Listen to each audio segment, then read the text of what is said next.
Good morning, good morning, good afternoon, good evening kung anong oras mo ito kapanood. Welcome po kayo sa aking YouTube channel, Color Mix TV.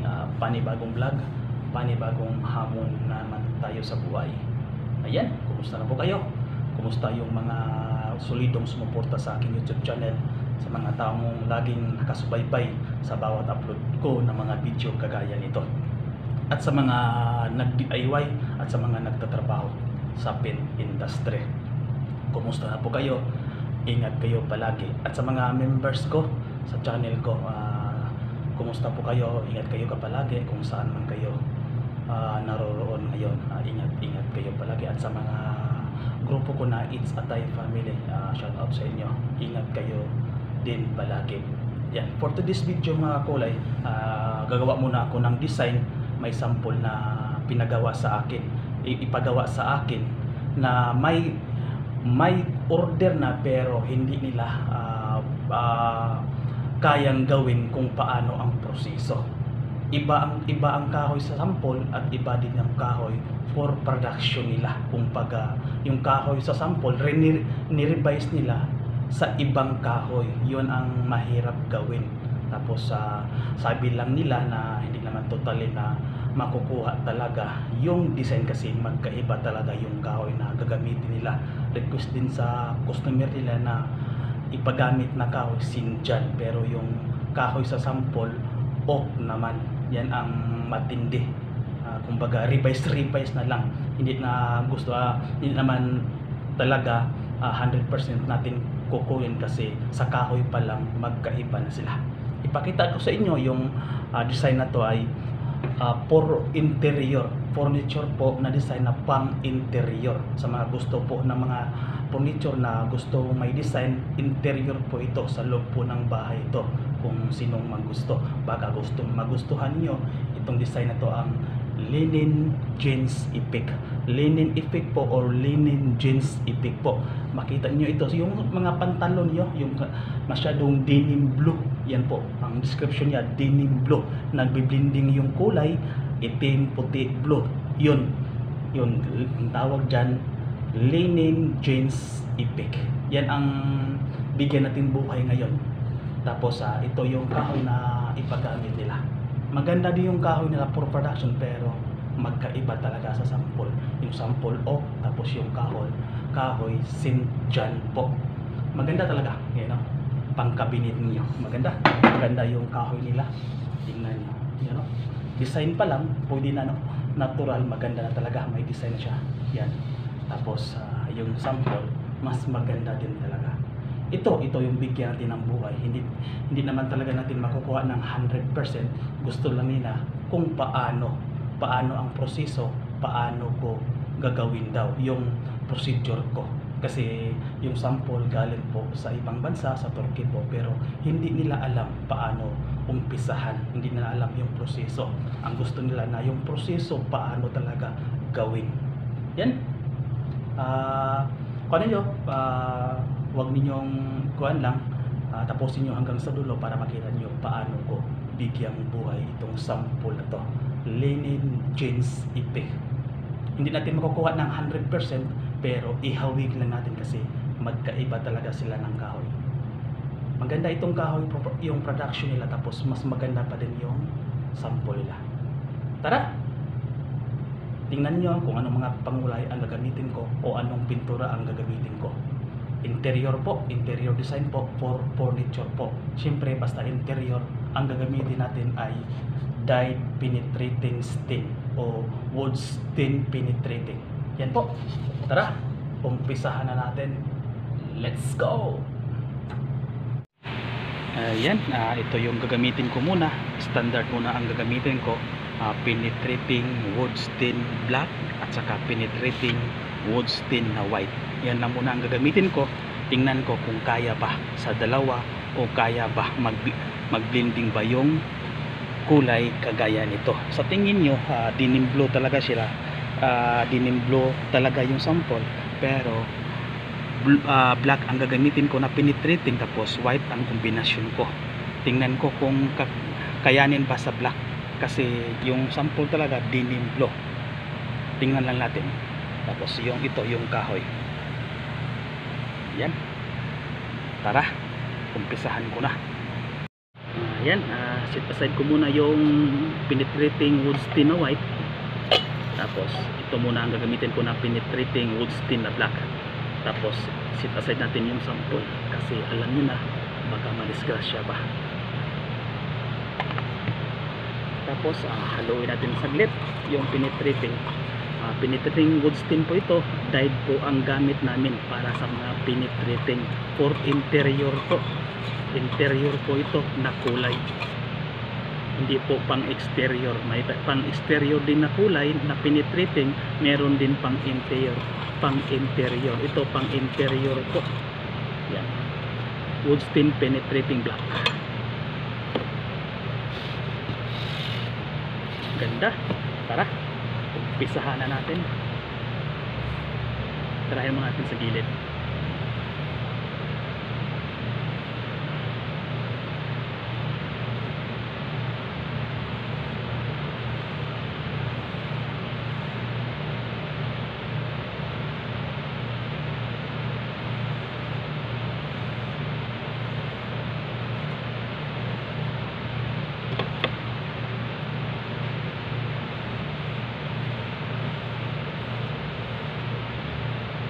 Yan.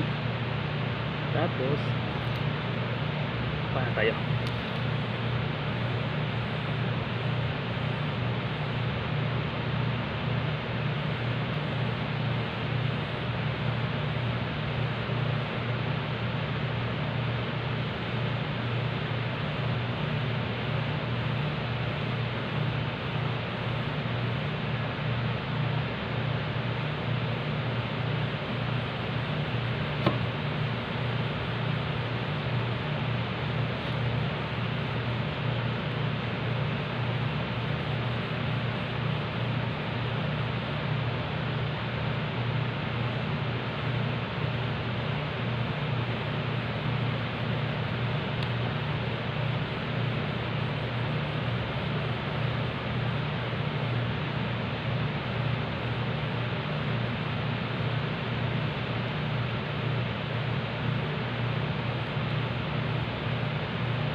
Ito na yung penetrating wood stain na black.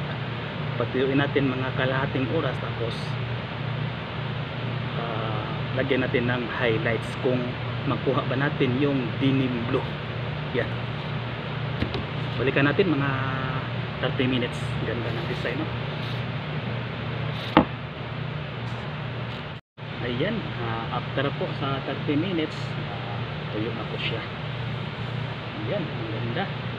Hindi pa na siya natapos, maganda na siya talaga. And then yung pang blending natin na penetrating wood stain, ito na yon, wood stain white penetrating. Ayan.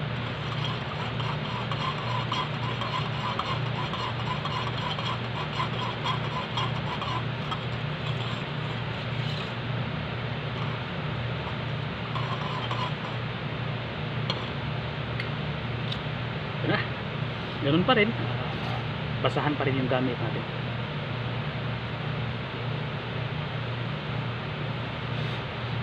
Haluin lang natin na maayos muna talaga, hindi ko siya mahalo. Yan.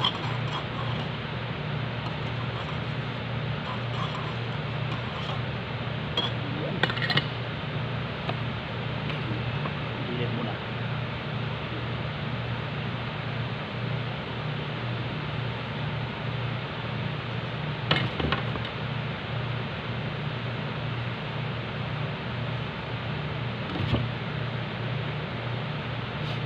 Blending na po tayo.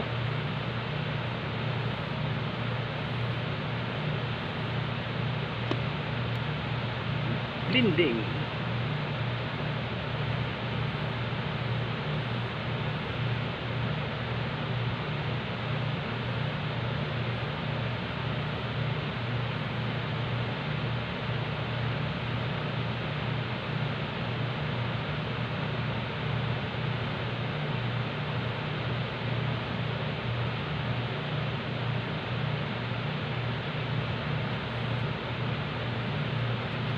Yan. Dinding tayo.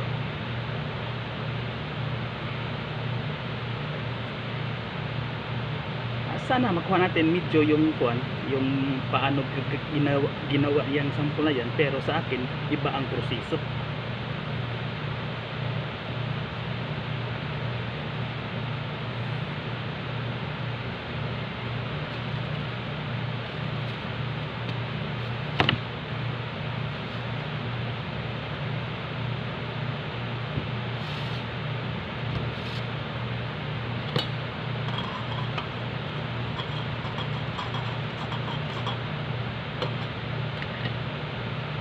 Sana makuha natin.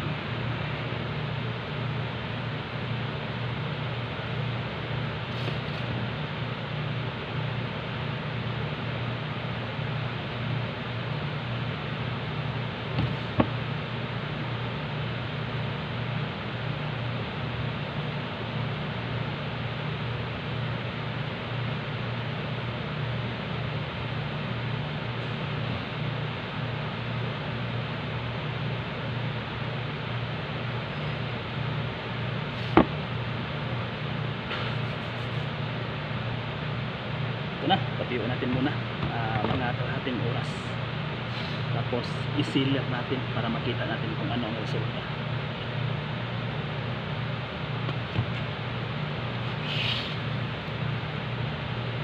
Tingnan nyo, patiuin natin mga isang kalahating oras. Update ko kayo pag mag-sealer tayo. Yan, patuyuin natin yan mga kalahating oras. Yan, basa pa kasi yan. Yan, parang maganda din, pero hindi naman talaga parehas yung kahoy na ginagamit nila. Sa akin lang, sana makuha natin na medyo magkalapit-lapit lang. Update ko kayo pag natuyo na yan, 30 minutes, tapos i-sealer natin yan, and then i-final natin, bigyan natin ng magandang proseso o magandang quality na sample. Yan, sana para makuha natin yung customer talaga.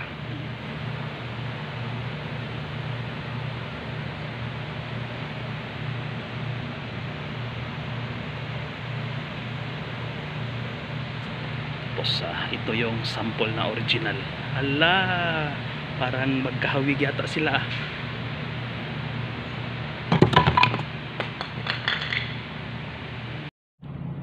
Ito na, after sa kalahating oras, binalikan na natin, natuyo na siya talaga. Yan na, maganda yung kahoy niya, maganda yung pagka-design ng kahoy niya talaga. Yan, hindi man siya talaga siya mapareha sa sample kasi iba naman yung ginamit sa sample, pero binigyan pa rin natin ng buhay na magkahawig sa sample lang. Iba man ang design sa kahoy, pero ito ginawa nating paraan. Tapos ito yung original sample. Tingnan niyo, kuan talaga siya, linen effect talaga yung design ng original sample. Pero sa atin yung kulay, hindi naman talaga siya magkalayo. Itong sample na to, fully completed na po ito siya, naka-sealer, tapos naka-top coat. Did matte po ang ginamit na top coat, pero sa atin i-sealer pa natin to. Yan, kumbaga sa Tagalog, ipitin pa natin ng sealer para kuan talaga siya, kapit na kapit talaga yung kulay, hindi talaga siya makukupas, makupas man pero matagal pa, at dikit na dikit, at hindi talaga kumbaga matatanggal. Yan, ito ipitan natin ng sealer to, polyurethane sealer ang gagamitin natin, yung may catalyst double component. Yan, tapos ito yung sample. Hindi hindi masyadong magkalayo siya. Yung kulay, kuan pa natin yan, i-finalize natin to. Tingnan natin ito kung anong kalalabasan talaga pag na-final na talaga natin yan. Hindi ko lang ipakita sa inyo paano ko ito i-sealer. Basta sealer ko ito, silirin ko ito na siya ng pangalawang dalawang coating, and then ipakita ko sa inyo yung magpa-final na tayo, final top coat na talaga yan, kasi haba pa yung video natin talaga, mahabang proseso. Pero ikon ko muna yung sealer, hindi ko isama, diretso na tayo sa final. Pero pag off ko nito, i-sealer ko ito, tapos pagbalik ko, magtatop coat na ako. Tara, mag-sealer na ako muna. Ito na, natapos ko na siya na sealer, tapos niliha ko na siya talaga. Yan, makinis na. Ngayon, mag final top coat na tayo para makita natin talaga yung totoong talaga kulay, okay ba o hindi. Yan, top coat na natin to.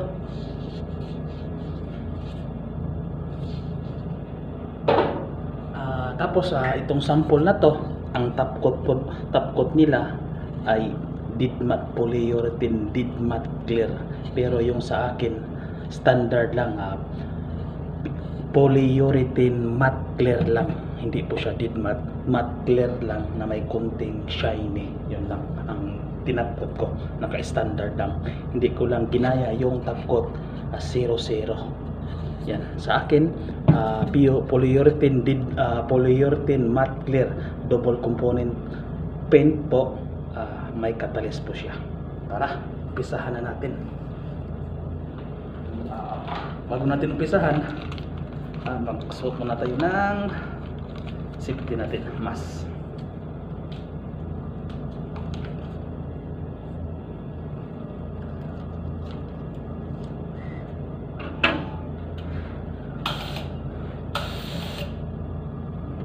Ito po yung top coat niya, polyurethane matte clear.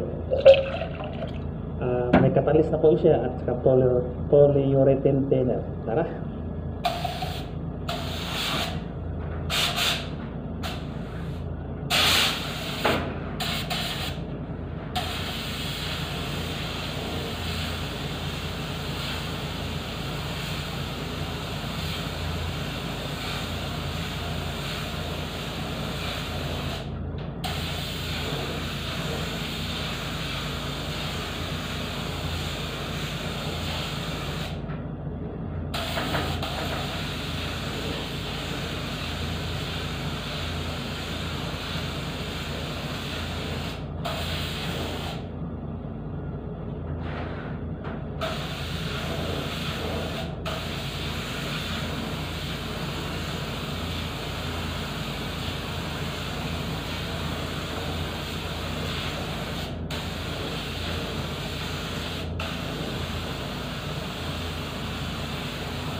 Ito na po, tingnan natin pag natuyo na.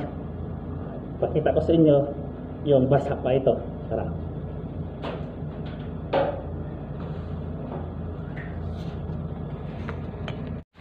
Ayan, natakot na natin, pero basa pa lang siya. Yan, ito na po yung final niya. Tingnan ninyo kung maganda ba. Patiruin natin yan mga 1 oras para matingnan natin kung ano ba siya, ano ba talaga, maganda ba o hindi. Yan, kintab na kintab. Yan, update ko lang kayo pag natuyo na siya. I-heater muna natin, tapos balikan natin after 1 oras.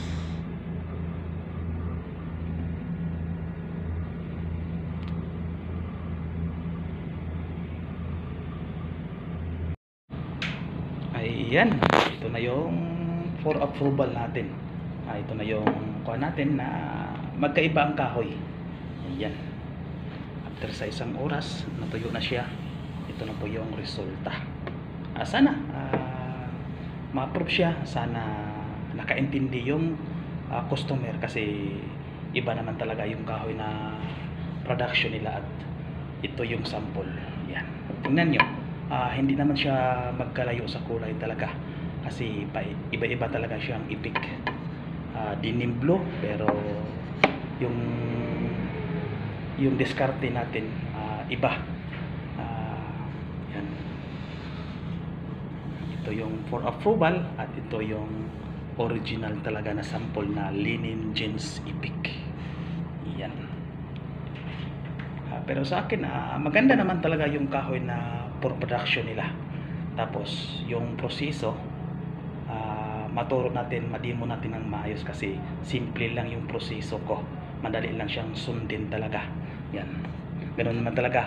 Proseso lang ang kailangan talaga nila. Kung paano ginawa yung sample at paano yung ginawa yung sa akin. Ganun lang. Sinimplihan natin para sa production. Hindi na talaga mahirapan yung mga pintor, mga sprayman kung paano natin binigyan ng buhay yung sample nila at saka yung kahoy na magkaiba sa original sample. Yan na po ang for approval ko. Sa tingin ko ma-approvean siya kasi hindi naman talaga siya magkalayo sa original na sample. Yung sample natin linen jeans ipik at tapos yung kahoy nila Xinjiang.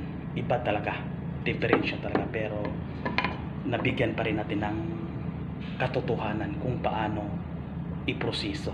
Yan, salamat sa inyo. Salamat sa inyong walang sawang panonood at sana may natutunan kayo paano ginawa yung linen jeans ipik na magkaiba ang kahoy. Ayan. Sa baka gusto niyo itong magaya, sundin niyo lang kung paano ko ginawa, anong mga materyales ang ginagamit ko. Ayan, salamat sa inyo.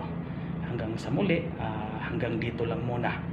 At kung gusto niyo itong mga tutorial ko, paki-like, paki-share, paki-subscribe kung baguhan kayo sa aking YouTube channel, Color Mix TV. Maraming salamat sa inyo at God bless po.